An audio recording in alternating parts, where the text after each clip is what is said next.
எல்லா வசதிகளும் உள்ளடக்கிய உள்ளதை செல்வோம் நல்லதை செய்வோம் பொன்னி மருத்துவமனை பல்லடம். இது உங்க உள்கட்சி பூசல் தானே. ஊராட்சி மன்ற தலைவர் வந்து பொது தானே. உட்கட்சி பூசல் யாருக்கு வேணாலும் இருக்கலாம். எல்லா கட்சியிலும் உட்கட்சி பூசலுக்கு ஊராட்சி மன்ற தலைவர் வந்து பொது தானே.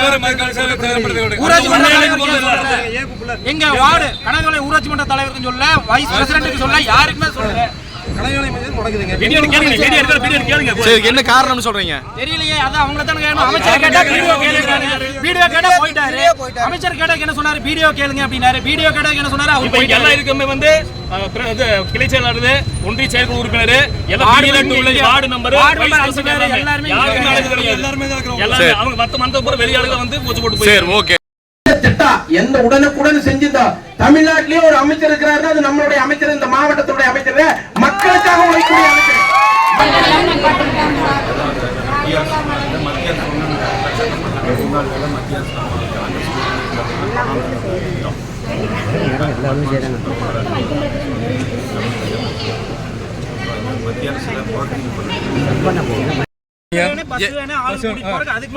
என்ன பிரச்சனை என்ன பிரச்சனை என்ன பிரச்சனை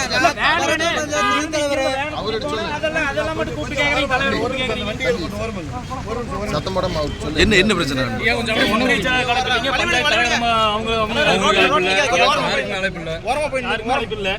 கட்சிக்காரங்க தலைப்புமே கிடையாது. பூச்சி போட்டு போறாங்க. கேட்ட வீடியோ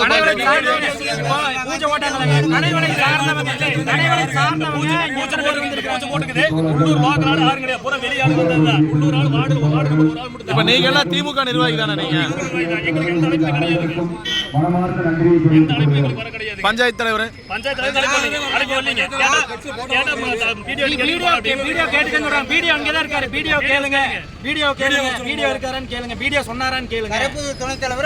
அவங்களுக்கும் மழப்பில்லை. அதே பூஜை இங்க நடக்குது. எந்த திட்டமா இருந்தாலும் நம்மளுடைய ஊராட்சி மன்ற தலைவர் முதலே போய் இதை சொல்லி செஞ்சு கொடுத்திருப்பாரு. அவரு ஏழைகளுக்கு எந்தெந்த நலத்திட்ட பணிகளை, மகளிர் ஊக்கத்தொகை எந்த இடத்துலயும் கேட்டாலும் உடனே முதல குமிச்சு கையெழுத்து போட்டு கொடுக்கிற அமைச்சர் நம்ம அமைச்சர், மக்களுடைய அமைச்சர், ஏழைகளுடைய அமைச்சர், நம்ம மாவட்டத்துக்கு ஒரு உறுதுணையாக இருக்கக்கூடிய அமைச்சர்.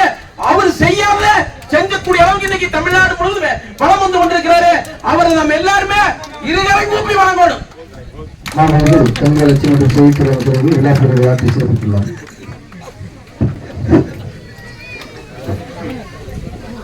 காலத்தின் நெருங்குகிறது. ஒட்டுமொத்தமாக அனைவருக்கும் காலை வணக்கத்தை உரித்தாய் கொள்கிறேன். இன்றைக்கு தார் சாலை அமைக்கிற பணிக்காக 62,62,000 ரூபாய் மதிப்பில் சுமார் நீளம் 1.25 கிலோமீட்டர் என்கிற புதுப்பிக்கப்பட இருக்கின்றது.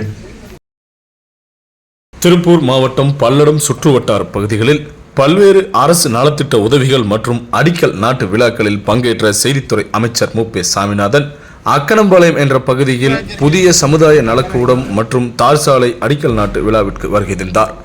அப்போது கிளை செயலாளர்கள் மற்றும் திமுகவை சேர்ந்த நிர்வாகிகள் மற்றும் பஞ்சாயத்து தலைவர் என யாருக்கும் அழைப்பு தரவில்லை என்று கூறி கட்சி பிரதிநிதிகள் அமைச்சர் உடன் வாக்குவாதத்தில் ஈடுபட முயற்சித்தனர். அப்போது அமைச்சருடன் வந்த திமுக நிர்வாகிகள் தொண்டர்களிடம் வாக்குவாதம் செய்வது போல் சூழ்நிலை ஆனதால் செய்தித்துறை அமைச்சர் அனைவரையும் சமாதானப்படுத்தி அழைத்து சென்றார். தொடர்ந்து அந்த பிரதிநிதிகள் வீடியோவுடன் வாக்குவாதத்தில் ஈடுபட்டனர். இந்நிலையில் அவர்கள் பல்வேறு குற்றச்சாட்டுகளையும் முன்வைத்தனர். இதனால் பரபரப்பு ஏற்பட்டது.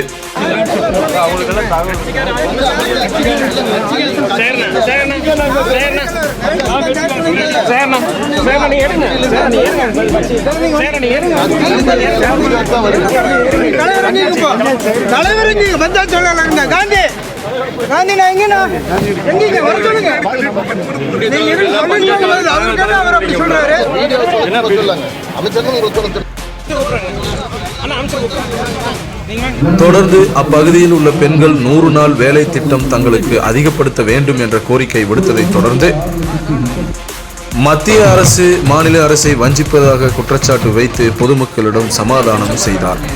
தொடர்ந்து மல்லேகவுண்டம்பாளையம் பகுதியில் தார் சாலை அமைக்கும் பணியை அடிக்கல் நாட்டு செய்து வைத்த அமைச்சர்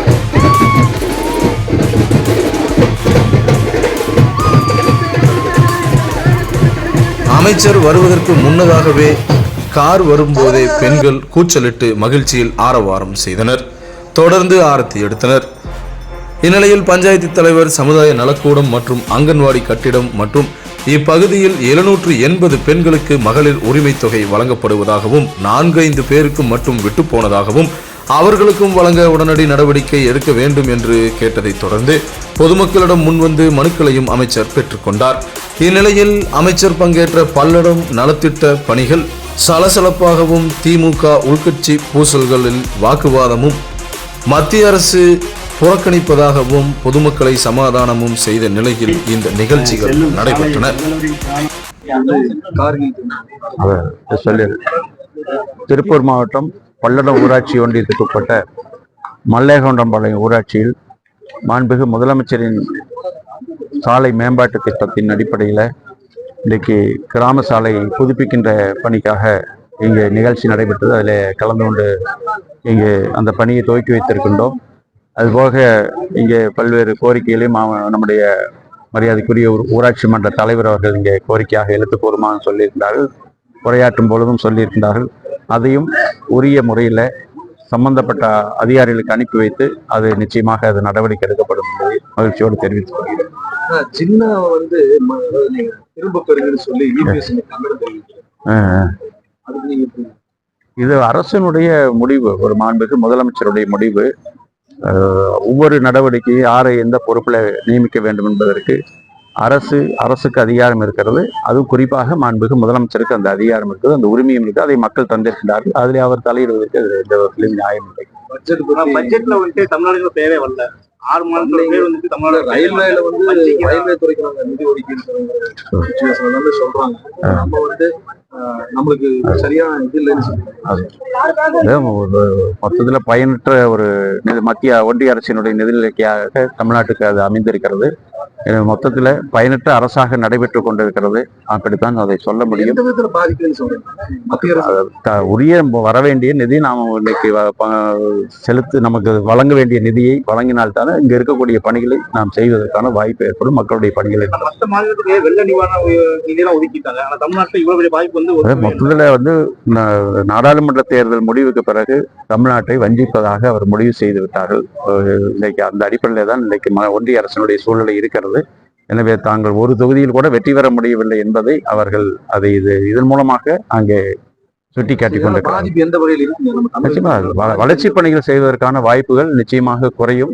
இருந்தாலும் மாண்புமிகு முதலமைச்சர் அவர்கள் உரிய முறையில் அதுக்கான நடவடிக்கை எடுத்து முடிந்தளவு நம்முடைய மாநில அரசுடைய நிதியை வைத்து செய்யக்கூடிய பணிகளை நிச்சயமாக செய்வார். அது அவர்களும் முடிவெடும்.